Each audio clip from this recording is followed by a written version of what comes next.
Your favourite Manchester United podcast.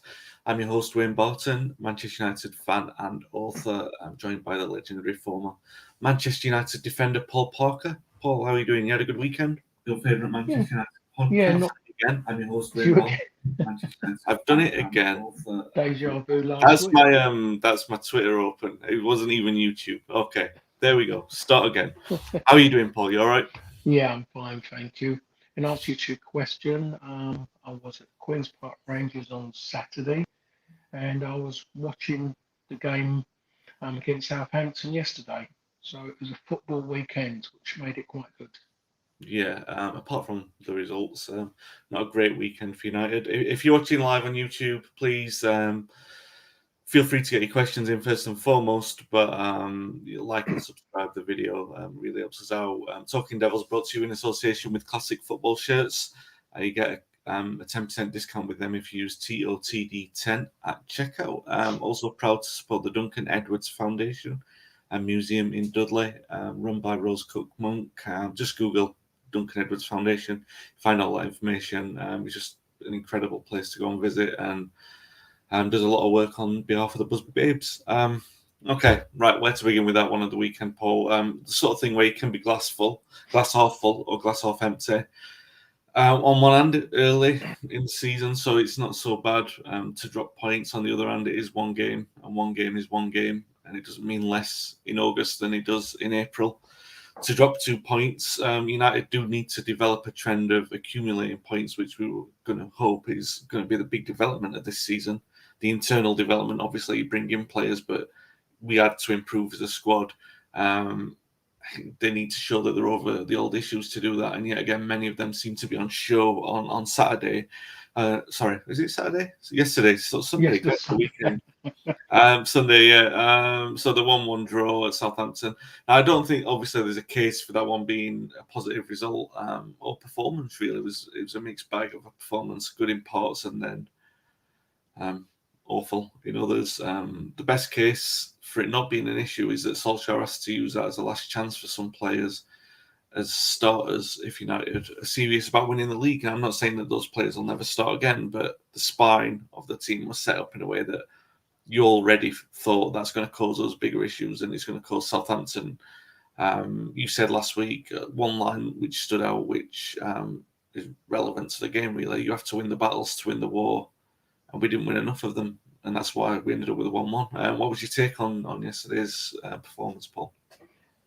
I think I'll start again with when I saw the team, I just shrugged my shoulders. I was just still baffled, really baffled by a selection. You go and pay 70 odd million for a player, you play him. It's as simple as that. I mean, talked about that, why his reasonings behind why he didn't, but I don't agree with that. You go and pay that money, you go and get that person when you worked hard to get them for so long. Everyone's aware of the situation. You're always going to disappoint players. Simple as that. And if you're someone like Martial, you're kind of seeing a signing like that, you're going to think to yourself, hold on a minute, I'm in a bit of an issue here. So do it. Play Sancho. Give him an opportunity to build himself into a team, to learn, to get into a pattern of play. You brought him on twice now, and he's been running around in circles and not really knowing what to do next. Start it. Be strong. Be a strong person, and whoever's sitting there going, oh, he's bought him. Oh, I'm not happy. They're aware of it. Look at Chelsea. Lukaku comes straight in. Werner heard the talk all during the summer. Then it becomes reality when he signs, and bang, just within a few days of him being there, a few training sessions, and bang, he's in the starting lineup. Even better for Chelsea, he scores. He wasn't perfect. There wasn't, I didn't really see that much of a great change, except in his body shape compared to when he was at United. But he made a big decision. He virtually said it. He goes, I brought someone in, I'm going to play him. And that's what Ollie's got to do. It's called being cruel to be kind, really, in certain ways. He's been kind to his team. He might be being cruel to an individual or two individuals. But I'll tell you what, it's the team that comes first, more importantly. As I keep saying, you can't have be there sitting and have sentiment in football. You can't be that sentimental because it's going to cost you. And it's cost Manchester United 2 points. The situation with Lindelof and with Varane sitting there, Varane has to start the next game. He's bought him for a reason. all that's gone through a bit. You can't keep having him sitting on the bench because he's not going to become. He's not happy. You look at Lindelof. Lindelof is always going to be on edge, but to be fair to Lindelof, he was a better centre half yesterday than what Harry Maguire was. He was more Yeah. sure than Harry Maguire, which that hasn't been said that often. Even though I'm not the biggest fan of Harry Maguire, but that was poor yesterday from him. So I don't know who is bothering most about Varane sitting on the bench, but Varane has to be starting next game. And for Ollie's sake, I really hope he does it because questions will be asked if he keeps those two players sitting on the line. Yeah. Morning, Mike. Hello, gents from sunny Cyprus. We're stuck in miserable England dissecting the bones out of Sunday's game. You mentioned the faith, and we've talked before. We've gone back and forth over the sort of positive virtues of that. Like obviously, as Luke shows the most prominent example of it going well, that you've got a player who has benefited from that faith and patience, but there's also the sort of principle of flogging a dead horse, basically. And I think we've got that with a couple of players. I mean, Matic and Fred in the midfield, it was so obvious that they were going left all the time. Sorry, they were going right because of the way that they passed the ball. It was just always going to the right. And we were having more joy on the left with the likes of Pogba. Because Pogba played well when he got the ball. He was the most influential player, I thought, again. But when you had the ball with Matic and Fred, because they were always moving it to the right, it was easy for Southampton to sort of telegraph what they were doing, and it made a lot of problems for us. What did you make? I mean, obviously the midfield was a major issue yesterday, and the bottom line is, the baseline is, it doesn't matter what midfield United pick because it's always going to be reactive. It's not a proactive midfield selection that we've got. It's not no combination of midfielders that we've got will stamp the authority on a game where they say that they're going to be the ones that control the pace of the game. They're always going to be reacting to what the opposition do. Was yesterday an opportunity where you would say McTominay's not quite fit? You've got to throw Van der Beek in.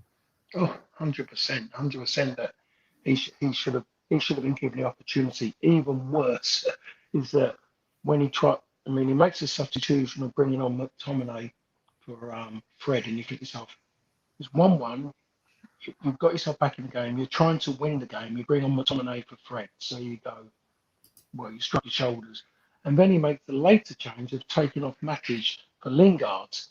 And I think to myself, all right, well, maybe something like that should have been done earlier. But straight away, my thoughts were, my words were said when I was working was, if I'm Van der Beek, that's me done in certain ways. You've got somebody you sent on loan who you don't really fancy, but you bring him back. He comes back from on loan. You keep kind of talking up about not letting him go because you're thinking you want him part of your squad. Why have you gone and spent 30 million on me for me just to sit around here and do nothing? He was the most obvious one to come on in that midfield, to be perfectly honest, because he can go back to front. He keeps the ball. One of the few who can really keep the ball and be progressive as well with it in his intentions with the ball. But he doesn't give him a run, and it doesn't make any sense at all. That midfield needs him. If you're talking about who's at the club now, it needs someone like him in there who has got a presence, which if you were Southampton and he was playing, when you saw the team sheet, you'll go, ooh. But when you saw that midfield that came up against them, Southampton, a lot of people's favourites to go down, kind of went, oh, this isn't that bad. And to be honest, they showed that after initial poor start in the first half, they got better and better in the back end of the first half, and exactly the same in the second half where United scored, and I thought, right, here it comes. The old little drum beat's going to get quicker and quicker now. They're going to step the tempo up and they're just going to dominate. No, you've got Ponderous at the back. Maguire's been caught on the ball. He's labouring at the back. And so it causes everything to be laboured. The ball into midfield, then the ball trying to go forward. Fernandes started to get the hump, throwing himself around like a spoilt little child for the goal. He's on about their goal. It was never a foul in a million years. He showed the petulance of a 6-year-old. I've seen kids better behaved in a nursery than what he was after that goal went in. It was shocking. And he got a yellow card for it. He should be fined by the club for that behaviour. Terrible. That caused a lot of debate, didn't it, in the sort of after, well, even at half time, was it a foul or not? I actually thought it was a foul, but I thought the problem that you have is the overreaction that causes it's obviously gonna. But yeah, we'll talk about Fernandez as well, because I mean he was isolated. He was isolated by what was behind him and what was in front of him, because you've got Martial who's become a dead zone for attacks, and Fernandez didn't have the movement of Greenwood, which he had last week. Well, that was Which sorry, Wayne, to butt in there, but that's the biggest issue I see. He's seen that Greenwood had done so well through the middle in the previous game. All of a sudden, he brings in Martial, from who's been tried, tested, and anything you can think after to say, you can say it. But at the end of the day, he is never going to be, or never was, a centre forward. But mm, he keeps trying him. I don't know what he's looking for. It isn't going to happen at yeah, Manchester United for him, but he keeps trying him. Greenwood done great in that role. As soon as Martial goes off, Greenwood is more effective. yeah, He starts having shots. He has a header. Martial doesn't move, doesn't know where to move in that area. And then you think about it, Fernandez then he looks around. He hasn't really got anybody who can play in there, who can give him the ball. Now I'm saying it. I'm not a full-time coach. I'm not a coach. Never described myself as a coach. Done a coaching badge. Never got it revitalised again because I don't enjoy it. But all mm, I am is someone who sits with an opinion, and I'm just seeing something for me, which is blatantly obvious that he's got to try because it's going to catch him up if he does not try. He keeps mucking about in the midfield, and whatever he mucks about in the midfield is still playing the same system. And he has to get it. He has to get it out of his system, and if we're all sitting there waiting to see if that what's his name, Varane's going to come in and he's going to think, oh, now he's in there, he's going to make a difference. Now I can only play one holding player. Then for me, then he's got no trust in anybody, or he's got his own way he wants to play. But under Ollie, I think Manchester United will carry on playing what he believes as two holding players who are not progressive when they go forward. And I'll say this again, and I think I've said it half a dozen times is that if he wants to play two holding midfield players, he's got to have one who is adaptable, who can get from one box to the other and be good in both of them, decent in both of them. The one player, if he wants somebody with experience, forget about these up and coming players who are coming in who in South America or who are in Europe in the French league and bringing one of them in because Ollie will bring one of them in. They'll sit in the under 23s for 12 months. Go and get somebody who has played in the Premier League or is somebody who is playing in the Premier League, and that is Basuma from Brighton.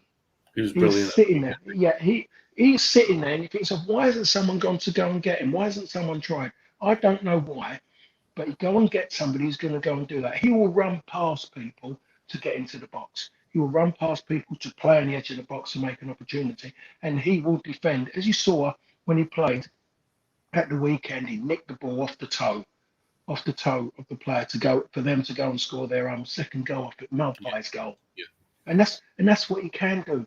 He improvises. Yes, he might give fouls away. Yes, he might make mistakes as any player. But get someone who's got the energy to. And if he does get fouled, unlike Fernandez, he won't look at the referee and scream on the floor and bang the floor. He will get up and try and get the ball back. Even if Fernandez yesterday had actually got up, kicked Jack Stevens, given a foul away, and then had a moan at the referee, that would have been good because then Jack Stevens wouldn't have taken it on past it and they go and score that goal. But don't go on the floor every time you get tackled and look at the referee. Your first instinct is to think, I can't let my teammates down. And Fernandez has done that far too often. He done it in a game last season where he fell down in the box, screaming, shouting.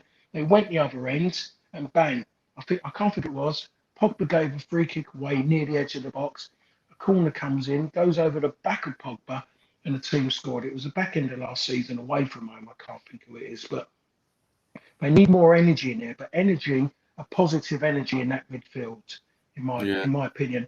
Fernandez needs that, someone who he can really trust to go and do it. And he's one of those players who, if he's not happy with something, he comes out and says it. Look what he was doing to Daniel Jones all last weekend. He kept on and on about to him.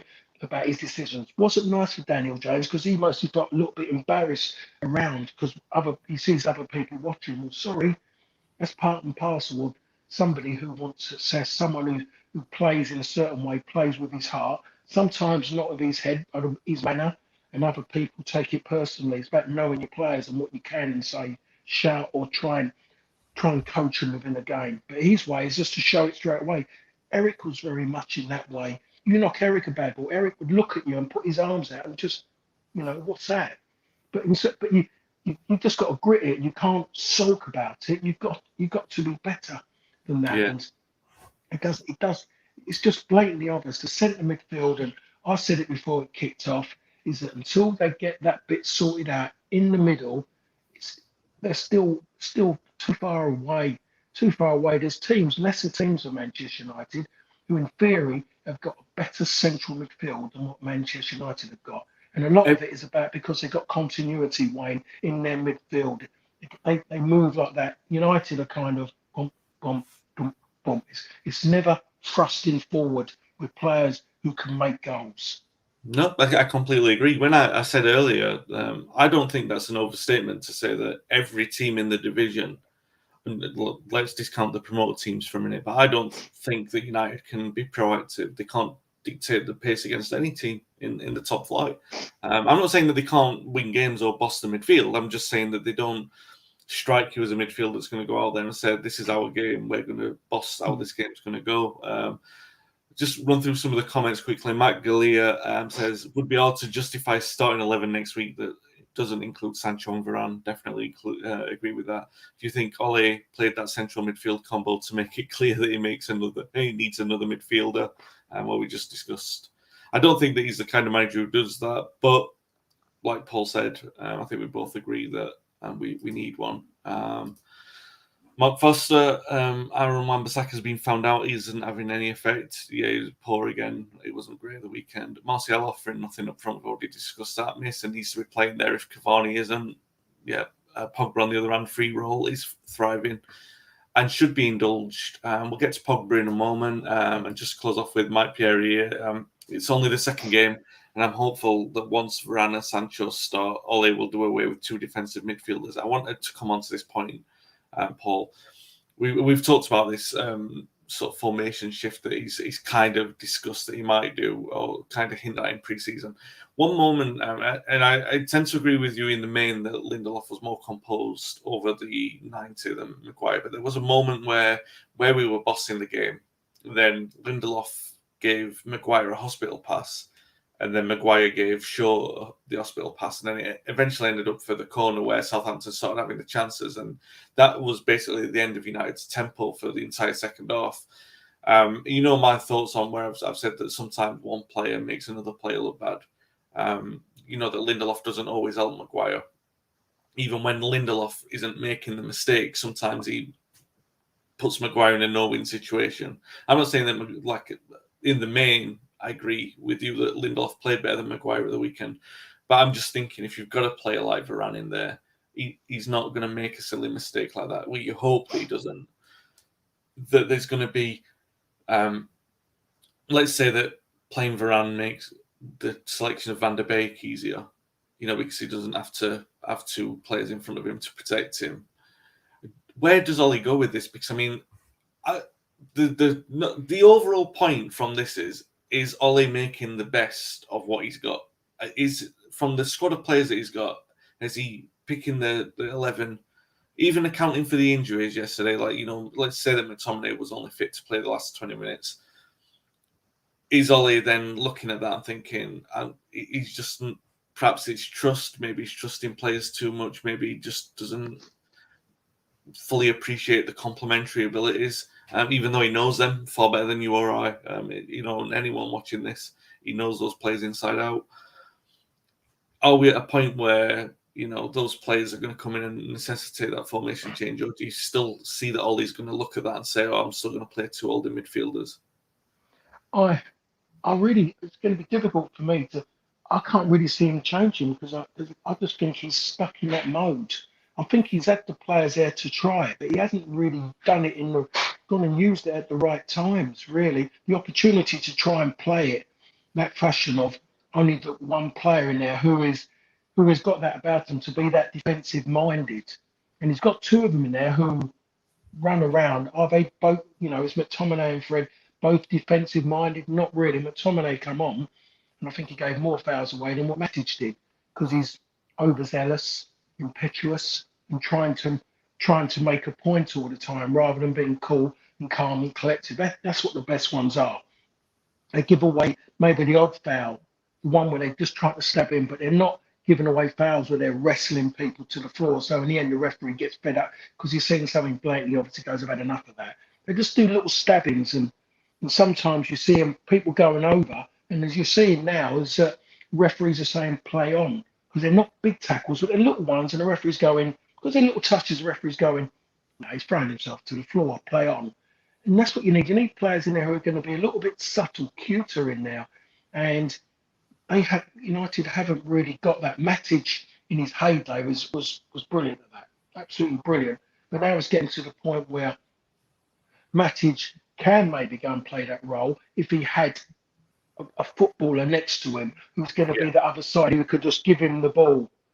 That's the Matic would be absolutely brilliant. He hasn't got that at this moment in time, so that's why I'm thinking if everybody's thinking that, and the gentleman who said that before about Varane coming in is hoping and believing that Ollie's going to go to that one kind of holding player in midfield, as they want to call it nowadays.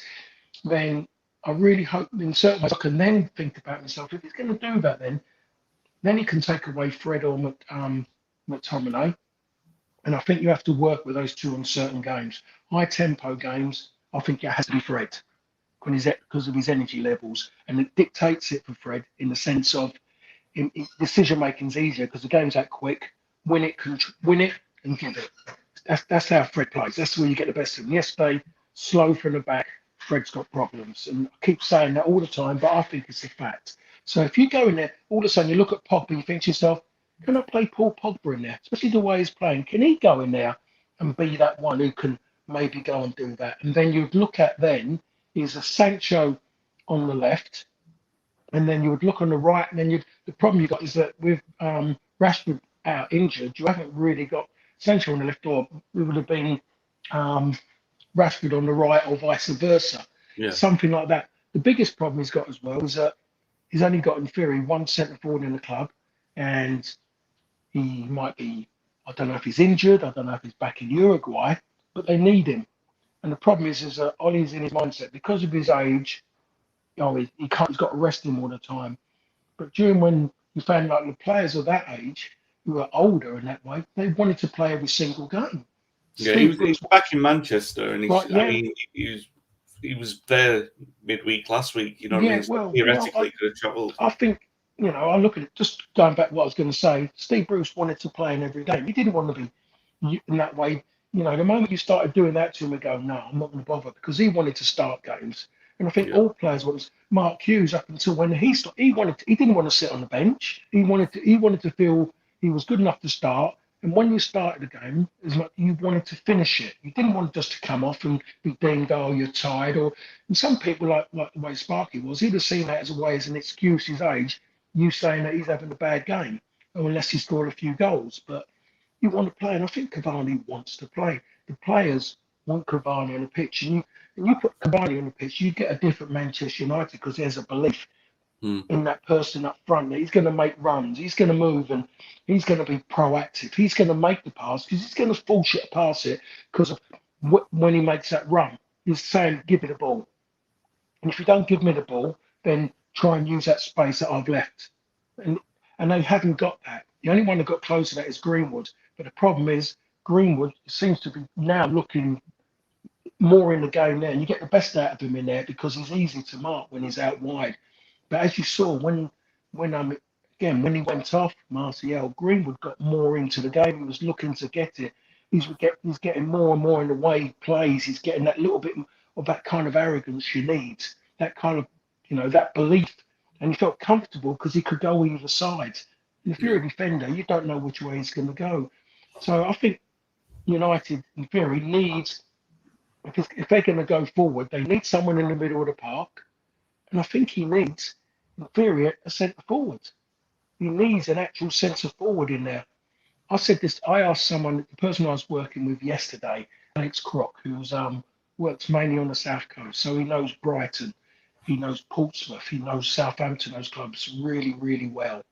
Um, I've known him since he was really, really young. He was like assisting as like a junior journalist as such, the person who wrote my book, and he was. So I've known him a long, long time.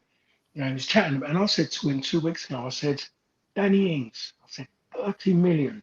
I said, unbelievable. I said, and he's a big United fan. He said, I said, why didn't United go and get him, Alex? Tell me why.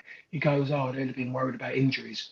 I said, well, at the moment in time, they're worrying about someone they see as old and needs a rest all the time.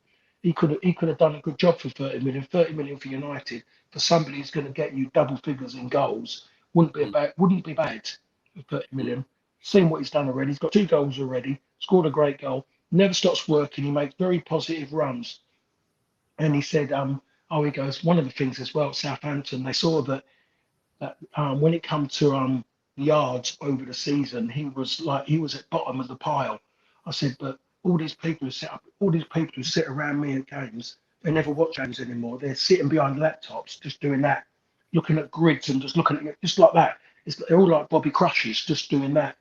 And I said, they've got to watch the game and they actually analyse the runs he's making. The runs he makes are positive runs into the box. He works with the ball. So he's say if he's done 1,000 yards in a game, his 1,000 runs compared to someone who's run 3,000 and he gets a pat round the head because he's worked hard. You look at what Danny Ings does and you say to yourself, that deserves a standing ovation because everything he's done has been a purpose. There's been an assist. There's been positivity. He's at a corner, and it needed someone like him just to be there. They need another centre forward, so at least they can set up structurally properly. So there's belief everywhere, but they've got someone in there who's going to move and allow other players to get in. And we're looking, and United lack creativity. Actually, relying everything they do, United is off of they're looking for Fernandes. Well, they're hoping Paul Pogba can use those dancing feet of his when he gets in and around the box. So you see, you've got Fernandes, you've got Pogba, and you've got Greenwood, and that is it. That is what Ollie is relying on, which is poor in my opinion. Generally, I always believe that United would have a back four, and the front six was so important. They're the ones who made things happen. Always made things happen, but they haven't got that and have not had that for a long, long while. And when you look at other teams and the way they go forward, you look how balanced they look. I'll tell you what, structurally and over longer periods of time, they control games. That's what they do. United do not ever control games. So when you look at the bench and you look at Van der Beek, you say, he keeps the ball. The best teams, consistent-wise, are the ones who retain the ball longer. They don't always win, but they retain the ball longer. Wolverhampton Wanderers yesterday totally dominated Spurs, dominated them. They didn't win the game, but if you'd have watched it, you would have gone, what a way to control a game. And you look at the walls of the players they've got, and you look at the quality of United, you say, if they could get that control, they would win games. They'd be a far stronger force than what Man City are. Because defensively, Manchester United are better defensively than what Manchester City are. But Man City generally have got a strong front six who retain the ball, but all improvise in what they're trying to do. And that's down to the manager. So there is something there, but it's still that edge which is missing. Yeah. Mike Pieri says we need someone who is comfortable playing on the half-turn in central midfield to receive the ball and drive with it and to attract opposition to pop it off to Sancho Fernandes. You described Bissouma earlier. Perfect sort of example. Ruben Neves, an obvious one. Just a final point on Greenwood before we move on. One thing that I really liked, you've mentioned Martial going off a couple of times and Greenwood moving into the middle. But what I really did like about Greenwood is that at one point it was before Martial went off when Greenwood scored because he just said, "Do you know what? I'm going to go into the middle and take that chance myself." It was just something that Martial wasn't doing. Greenwood just said, "I'm just going to take responsibility and get us a point." Which he never had a shot, Wayne, did he? Martial? Did he ever touch the ball? To be fair, when it was obvious that he was going to come off, I think he upped his game, and there was like 2 things that he did. I thought, oh, that was quite good. But you already know with Martial that even in that moment, it's better to bring him off, even if he's perking up a little bit, because it's only reaction. Yeah, but you look at it now, you know when you know, and you're looking at him, Wayne. I'm looking at him, and I think every United fan's looking at him now, and they're saying he needs a change. He needs to move to somewhere else to get his mojo back. If there's any chance of him getting anything out the rest of his career, because he's still relatively young, by the way, but he's got And talented. Let's not discount his talent. He's obviously got a lot of talent. Yeah, but he needs a change of environment, to be perfectly honest, because he's always going to feel that when he gets the opportunity, he's got to try and grab it. That's what I'm hoping, that he feels that way. Because if you don't, then don't be there. But then he's going to then try too hard sometimes to do something when the easy option is there, when he wants to do something wonderful, magical to prove a point. And that's how it's always going to be for him. So I think he needs a change of environment. United, when you look at what United have got in depth, you look at Matic, you look at Mata. I mean, there's many people, because he's a lovely person. It's great that he's so nice, and everything he does on and off the field is great. Did it make any great sense to have his money sitting there, Mata, when you could have maybe gone and got someone else who could actually make a difference? Because again, I keep saying it, you can't have sentiment in football, as much as it's nice to have around the dressing room. But to be honest, games are won with 11 on the pitch, not because someone's good in the dressing room geeing people up and he puts a smile on people's face, and some people might crucify me for that, but it was too much, as the saying goes, dead wood. People who aren't going to take the club forwards. It's a different conversation if you're winning games and winning trophies. It's a very different conversation. Let's be clear with that. And I know the point you're making. When you are striving to get to that position, it's a different kettle of fish completely. And like you're saying, that's the time. And this is the entire point, really, because if you look at Solskjaer, and this is the microcosm, this is everything of the weekend in a nutshell. Yesterday, I felt, and anyone who's listening to this will know, that we're supporters of Ollie. We see the good work that he's done, and by and large, want him to continue. Yesterday, it seemed like every substitution was amending what he did with the post-selection. He wasn't 100%. Impacting the game at all. There were positive changes, but they were positive changes with damage limitation and rectification in mind. It wasn't like, this is how we win the game from this point. It's like, oh, Fred's been awful, we've got to bring him off. Fred's biggest blessing was that Martial was worse than him for a little bit. And then Matic had his own terrible spell, which was like, both of the midfields have got to go. That's the biggest concern for me, is that if Ollie doesn't recognise this, because I think we've crossed this threshold now of, he's been in the job long enough, and I've certainly been on the back of certain players who I don't think are good enough, but there has to be a point where you cross over and you don't criticise the players anymore. Like, I stopped criticising Lindelof probably early last season, because you know what you're going to get from him. Like Phil Jones, there's no point piling on Phil Jones, because you know what you're going to get from him. Eric Bailly, you know what you're going to get. So you have to then sort of say, if the manager picks that player, and if United don't succeed as a result of those selections, it's on the manager more than it's on the player, because we all know the evidence of these players. We know what they can and can't bring. And then a lot of people thought a couple of weeks ago, when I criticised Martial, I said, it's not fair putting him in the position where you're depending on him to win a title, because you know that he's not going to deliver it. So he brings more criticism for a player who is being expected to do something that he just can't deliver. And I'm not getting on Martial's back for that. What I'm saying is, it's not fair that Solskjaer's doing that to him. And I'm talking about a manager who, by the way, I'm fully supporting. I think he's got terrific man management skills. I think maybe it's just a sign that he's got too much faith in him. He sees something that he sees him on the training pitch. He thinks, if only we can unlock that in a game. But we've got the evidence, and I'm now at the point where I'm thinking, right, you're looking at that, and the evidence sort of suggests that Ollie's showing too much faith, and that he has to start being ruthless in the way that you've already described. Destroy all that sentiment, know and acknowledge that that's going to cost him more than the players, because it's his job that's going to effectively be on the line. One of the reasons why he played Martial, because he's got a good record against Southampton. Yeah. You know, and you think to yourself, and I know the boss was like that in certain ways. He had his little things which he Yeah. believed in, but you got to look, but you have to look at the rest of it first as well and believe. And I don't think there was much belief when they went out in that field, to be honest, just by the way they tailed off very quickly in the first half Yeah. against really inferior, a poor Southampton team, a really, Yeah. really poor Southampton team, and which are in a bit of a crisis. They lost their most prominent player so quickly in Ings. So if you're in the midfield and the back, if you're Ward Prowse, you're thinking, oh my God, you're bringing a centre forward from the Championship, and as we know now, today's football coming from the Championship to then trying to score, even to go and get 50% of the goals you got in the Premier League is one of the things. There is a difference in that area of Yeah. scoring goals, and so you think, wow. Then you lose your most prominent centre halves. United have never won so many balls in the box in that first half against Southampton because Vestergaard wasn't there. They won so many in there, caused them so many problems. They had to make a change. They took off another passenger in Theo Walcott, by the way, and they had to bring on Bednarek, didn't they? Bednarek. They brought him on just to try and just stop that because it was a problem.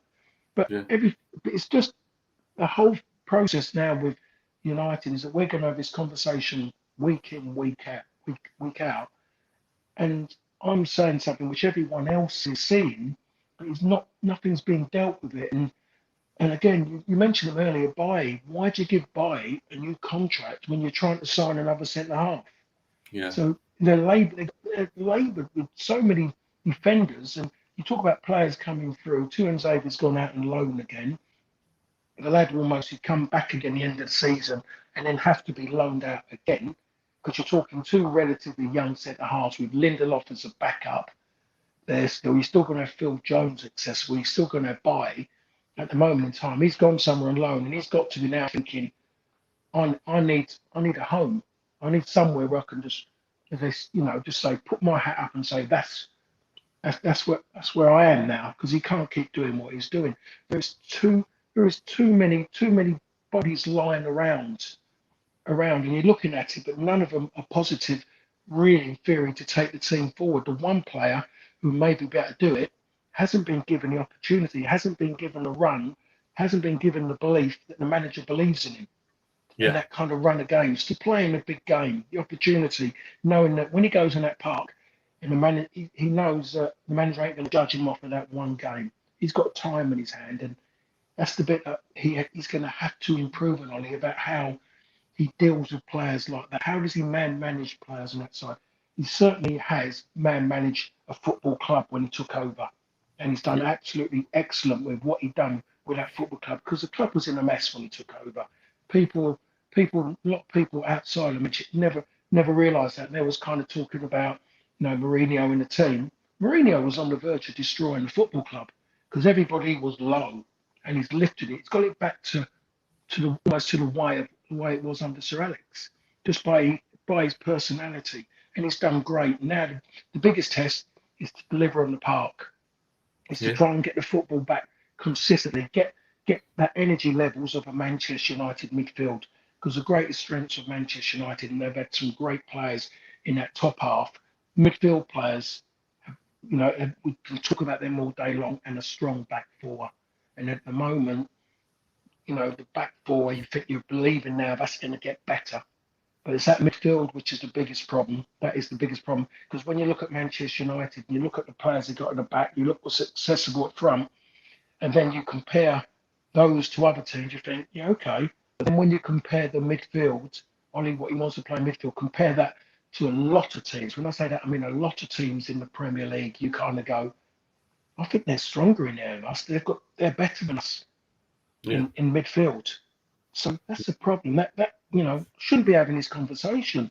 Can talk about a Man United midfield that was poor on a day, but not looking at players from other teams and looking at teams and saying they're better. They're collectively better than Manchester United. Yeah. I completely agree, and I think the point's been laboured enough. We know that Basuma or Neves, and we're not. Again, it was the point that we were making, or certainly I was making at the back end of last season. You don't have to go out and buy the best central midfielder in the world. because there are players available that can definitely improve that and make it. And we're not like saying, obviously, two midfielders would make us transform this team, but like we're not even, the level of expectation is pretty low. United should be addressing that and going out and getting one, or at least from what we've got, giving Van der Beek the chance to do it. Because I think I'd rather, if we're going to fail, if we're not going to win the title, I would rather give that chance to Van der Beek and see, if he fails, he fails. If he's not good enough, he's not good enough. I'd rather see that rather than see another year of Fred and Matic, knowing that we're not going to. I'm not discounting their quality and what they do bring. What I'm saying is basically a truth, a universal truth, which is there because it's borne by the fact that we haven't won a title and we haven't challenged for a title. There's no, like, the results on the day and the results over a season aren't based on people's opinions. They're based on who's better overall, and that's the issue that United have, is that those players aren't good enough. They haven't been good enough. Otherwise, we'd be delivering trophies. And I know people can criticise the manager for that, but I still think, and yeah, maybe there's a grey area in there. Is the manager getting the most of what he's got? I still think it's obvious, based on the evidence that we've got, that the players that we've got collectively aren't good enough to win a title or really seriously challenge for one. Having said that, I think people who listen to this podcast or watching now will know that, like you've gone to great lengths to describe there's a lot of good stuff that Ollie's done, and we will support that. And I think one good thing that's come out over the last couple of weeks is the support in the stands, which has been vocal for the manager with match-going fans. And I think that says a lot because, you've got this period of lockdown where the vitriol was bubbling every time United didn't win a game. And it's just refreshing to see that in the stands, there's a massive support for him. The home fans are one thing, and then the away fans are their own dynamic with United. So it's good to see that. I do think that we're probably a critical voice, really. I think on balance, if there's someone who is overtly positive and they watch or listen to this podcast, they'll probably think, oh, those guys are being too negative. Or if they're people who are overtly negative, they'll look at it and think you're giving Ollie too much praise. Do you know? You're never going to win it, Wayne. But all you've got to do, you've got to look what's in front of you. And everyone who was watching that, who sat down to watch Manchester United play yesterday, after that performance against Leeds, everything, sat down and were waiting for that to be, even in my prediction thing, which I do regularly with a pub down the road, I had United to win that game, and I just had to control myself a little bit, and I just put United to win 2-0. I really wanted to put 3 or 4, but I thought myself, don't want, that's enough. I'm not going to get any extra points by putting them that way, but I just felt they could score that many, but I put 2-0 down. Okay, but I just thought at least anything, at the worst, I would get a win. I wouldn't get the correct score. I'll get nothing out of it because they drew. No one out of it. There's about 50, 60 people involved. I don't think anyone would have had Manchester United to draw 1-1, especially when they went 1-0 down. Everyone would have been shocked. And as soon as they saw that goal go in after 10 minutes, they thought, here it comes. Deja vu last season, and United coming from behind, winning away. But after that after 2-3 minutes after that, then all of a sudden, the drum, which was going to start beating at incredible speed, suddenly just it was like a death march in the end, wasn't it? Really, the way they were just playing. There wasn't the drive there anymore, Wayne. And normally there's always that drive. I would expect it the moment that goal had gone in. I would expect it for me. I would have seen the boss stand up on the edge of the box, and then he would have been standing there. And the moment he had seen them, that kind of tempo, he would have gone absolutely mad. He would have been screaming at the keeper to shift the ball quicker. He would have been screaming at us as defenders. He wanted us to give it to the players who could play. Give it to the players who were going to make something happen. Get it to them as quick as possible. And there wasn't. Everyone wanted to do their own little thing. Even Luke Shaw is overplayed. He's living in this world of him height now. He's consistently going forward. How many times did he get caught in possession trying, not clearing it in Rosette, as the saying goes anymore? wants to play little passes 1-2 out from the edge of his own box. So sometimes you can believe the hype, but great the way he's come back from how it went for him, injury, then um, everything he went through with Mourinho. He's got that zest back to want to get back and defend properly. Now he's got to pick. He's got to get his choices right of what he's going to do next. Great that he's getting forward, but defend. But the biggest problem for him is that now the system, or I don't know how it works, but he's trying to get Paul Pogba and his team is then on the left-hand side. And that leaves Luke Shaw a lot of space. He's feeling he's got to go forward into that space. The problem is that people are going in behind him, or is he's running out of energy because he's going up and down. So his choices have got to be a little bit better to save himself. He's got this reputation now. Oh, he bombs on. He scores in the Euro final, coming in from the back. So now he's looking to do that every game. Can't do it. Every game's different. Especially because Pogba's not going to help him on the other end of the No, pitch. no, he's not, because Paul Pogba, he's a central midfield player, he's right-footed, so he's always looking, he's always going to step inside more. Great if he's willing to stay wide and then step in to create space for Luke Shaw to go around. But now United are quite compact in the midfield, and he's in there. So when it's working well, it's great. But when like yesterday, when it wasn't going well, Southampton had an outlet. You see the right side, you see the young fullback who they really fancy, the right back. Yeah. Livramento was his name. Yeah. Young boy. How many times did Man he of the burst? match, Yeah, he was bursting, and he was getting straight to Luke Shaw, getting at him. And Luke couldn't deal with it. Now, if you had a Rashford who was fit, or you had a Mason Greenwood who was playing that side, or even a Sancho, as when he come on, he quelled it in the end. But that's the problem you got. So that's why he's trying to put Paul Pogba. So in theory, square pegs in round holes at the moment for Ollie. He's trying to get Pogba in the team. Doesn't really want to put him in the middle because he wants that protection, or two holding players as such, guaranteed holding. So Paul Pogba's got to play him on the left. So it's a 6 and 1 half dozen at the other at the moment in time in Manchester United, and I don't know how he's going to do it. Van der Beek is ideal for him to go and do that. Just to go and someone who can go on that left-hand side. He would stay there because he's disciplined in that way. He's had a good education at Ajax. He could do that role easily. Go and do that role, given the opportunity. It's not the main one. It's not the guarantee, because I think we would like maybe a Rashford at his best, or even a Greenwood out there. But this moment in time, you're getting experience out there. You're bringing in, a current regular in his national team in Van der Beek, and you're putting him as a position. Van der Beek, Paul Pogba, another, and Fernandes. Now that isn't too bad.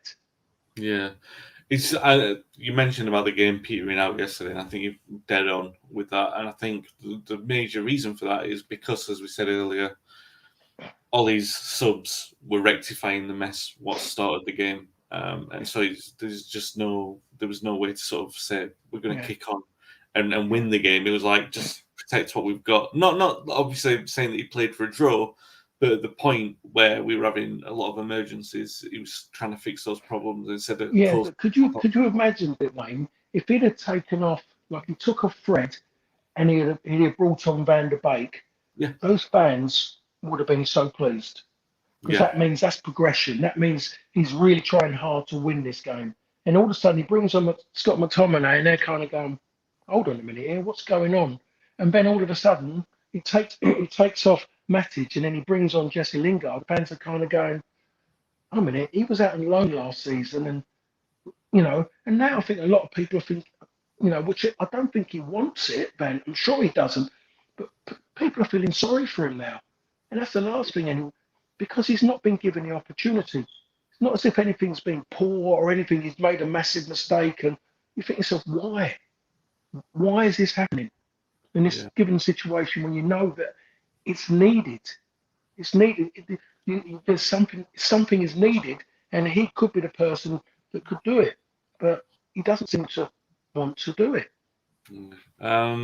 So United equalled a Premier League record of 27 away games without defeat. Even they could make that a record all of their own if they avoid defeat against Wolves. But it's really, Paul, even, again, I don't want to say, I'm not going to be defeatist and say, oh, the title's slipping away or anything like that, but you have to get points on the board, and United are going to need to win at Molineux. If we want to sort of really entertain the thought that they're going to title challenge, they're going to need to win at Molineux. We can't be next week saying, oh, we've set a new club record of going unbeaten in away games. And if we've drawn, yes, technically we will have done that, but it's not going to be a feeling of positivity, is it? It's going to be like you've thrown 4 points away in the space of a week, which are going to undermine, I've said it countless times that these are the games where United need to be accumulating the points, regardless of the games against the sort of top 5 or 6. They need to get as many points as possible. I mean, they won at Wolves on the last day of last season, which was a bit of an anomaly because of the situation, basically. Wolves' last game under Santo, and we had a massively changed side as well. What do you make of that game? You said the Wolves bossed it against Spurs without getting the result, but you fancy them to get a goal against United. I haven't scored so far this season, but again, like I said, probably. I think they had 20. I saw 28 shots they had. They had 28 shots, and like the little bits out hearing and seeing, it was just like, it was incredible when what they've done against them. I mean, Spurs got away with it again, even against City. City dominated them, but they get caught on the counter on 2 occasions. So, you can't just go by the fact of looking at the result and thinking that. You've got to look at the way they are. They just didn't get the rub of the green, to be perfectly honest, Wolves. But they've stepped forward. Last season was a poor season for them with the way things were. There must have been a little bit of in-house situations going on for the fact of Nuno not being there anymore in the manner in which it happens. But so you look at Wolves, and they've got Jimenez back now as well. So they missed him a hell of a lot last season. A different goalkeeper, so it's a harder game, and yet they had an easy game and never got anything out of it. Didn't deserve anything out of the game. A point in the end was great for Southampton because they really deserved it. It's definitely given them a boost, even though their next game's going to be even harder than the one against Manchester United, because they've got to stretch themselves more. Different playing style team that's going to really go at them defensively. They're poor. They mostly subside, but United went about it all wrong. But they have to go to Wolves, and if it isn't going to be easy, they're going to be playing against a team that plays high tempo. And judging by what they were yesterday, if Southampton had gone high tempo, they would have got beaten because they were so lacklustre. It was incredible. And it started from the back line. The back line didn't have no energy, showing no energy at all. Do you? I guess I'm pretty sure you're going to answer this in the positive, but you would say that next Sunday he's got to start Varane, Sancho, and possibly even Cavani. Oh, without a doubt, he has to. He has to. You can't keep this. I don't know. I really don't understand it now. What's happened with football? To be perfectly honest, you sign a player, and the first thing you want to do, you want to lift your players and say, look at this. This good player. What you want to do, you want to lift the fans as well, for them going, yeah. People want to see Sancho from the start. Now, I keep saying it. I've repeated it so many times recently. We signed Roy Keane, didn't we, in '93 after winning the league? We signed Roy Keane. And that was like straight away. If I didn't see, you see everyone looking, oh, whose place he's going to take. You're thinking about there was Robbo, there was Brian McClair coming to midfield, but it was all, you see someone sitting there and you're kind of going, wow. The fans straight away, you get bang. The boss didn't. Well, he just come in. He's got to feel his way in, and no, he wanted to play. You want to play. You're right, but you don't want to be sitting around like Van der Beek doesn't want to be sitting around. You're going, wow. Varane must have sat there and just looking, and he's seeing those away fans, and he's thinking to himself, Christ almighty. Because when you're in Spain, and when Real Madrid, Real Madrid and Barca are the 2 biggest clubs, when they go away from home, they don't get support like that. There's the local supporters of Real Madrid, but they don't commute like our fans do here in the UK. And he mostly couldn't believe it. So he mostly was sitting there wanting to be a part of it. And it makes you believe as you go out away from home that, Christ, they know we're going to get something. There's that belief that those people give you for when you go onto that park. So he wants to play. So he has to start him. He can't keep doing what he's doing. And I'm no manager. I would never claim to be, but he's got to give me a really good reason why he has not given Sancho a start. And if he doesn't start Varane in the next game, then he's putting himself under a little bit more pressure in the back line, especially if they get overrun in the back, at the back, sorry, and they don't get a result. He's putting himself under pressure to have that person sitting there with that CV not on the park, and he wants to play. He was playing in every game for Real Madrid.